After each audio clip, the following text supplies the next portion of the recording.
हे आहे नादवडे गावातील ज्योतिर्लिंगाचे मंदिर। ज्योतिर्लिंग हा नादवडे वासियांचा कुलस्वामी आहे। ह्या मंदिराला फार वर्षापूर्वीपासूनची परंपरा आहे। ही मंदिराची पूर्वेकडील बाजू, हा मंदिरात जाण्याचा पूर्व दरवाजा, ही मंदिराची उत्तरेकडील बाजू आणि उत्तरेचा दरवाजा, ही उत्तरेचीच बाजू, हा मंदिराचा पश्चिम बाजू, दक्षिण बाजू हे मुख्य द्वार। आता आपण आलेलो आहोत मंदिराच्या गाभाऱ्यामध्ये चाललेलो आहोत। ह्या कासवाला नमस्कार केल्याच्या नंतर कासवाला नमस्कार केल्याच्या नंतर जय विजयाच्या दर्शनानं गावकरी किंवा भाविक ह्या मंदिराच्या गाभाऱ्यामध्ये प्रवेश करतात।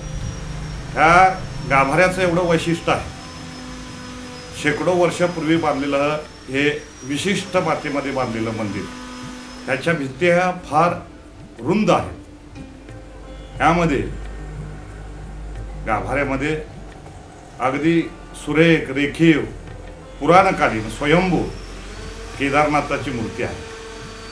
ह्या मूर्तीच्या हा जो गाभारा आहे, या गाभारामध्ये कडक उन्हाळ्याच्या दिवसात आपण बसलो तर खूप शांत आणि गारवा वाटतो।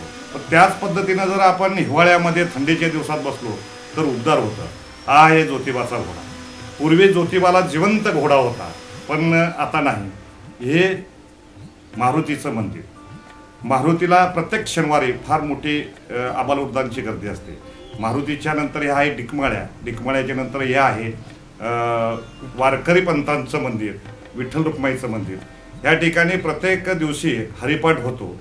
याच्या बाजूला हे आहे ज्ञानेश्वर महाराजांचं मंदिर, आणि ज्ञानेश्वर महाराजांच्या मंदिराच्या बाजूलाच आताच नुसते काही वर्षापूर्वी तुकाराम महाराजांची मूर्ती बसलेली आहे। ह्या ठिकाणी वर्षातून एक वेळा फार मोठ्या प्रमाणात सप्ताह होतो, आणि ह्याच्यानंतर आपण निघालो आहोत, आता चाललो आहोत ते शंकराच्या मंदिरामध्ये, महादेवाच्या मंदिरामध्ये। ही महादेवाची फार पुरातन स्वयंभू अशी पिंड आहे, आणि त्याच्या समोरच नंदीचं सुद्धा सुंदर प्रकारे नंदी आहे। याच्यातून बाहेर पडल्याच्या नंतर आपण पाहतो आहे हे रेणुका मंदिर। हे रेणुका मंदिर अलीकडच्या काळामध्ये रेणुका भक्तांनी बांधलेलं आहे, आणि वर्षातून एक वेळा सामुदायिक यात्रा हजारोच्या संख्येनं गडावरती जाते, आणि त्याची सांगता ह्या ठिकाणी गावाला महाप्रसाद देऊन आणि पंचक्रोशीला महाप्रसाद देऊन केली जाते। आता आपण रेणुकाच्या नंतर जे बाजूला जाणार आहोत किंवा बाजूला जे पाहणार आहोत ही आहे भावीचं मंदिर, भावीचा दिवा। ह्याला एक वेगळी आणि फार पुरातन मोठी गोष्ट आहे।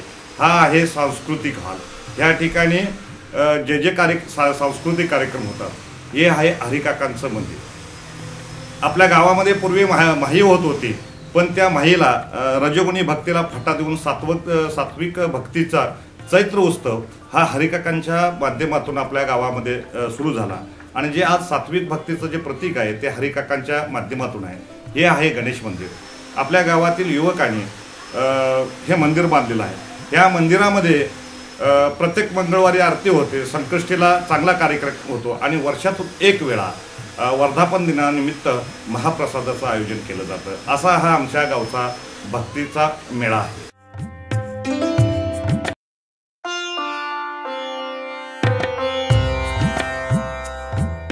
सबस्क्राईबर या बटनावर क्लिक करून मोफत वर्गणीदार होऊ शकता। घंटा या चिन्हावर क्लिक करून वेळोवेळी नवीन आलेले व्हिडिओ पाहू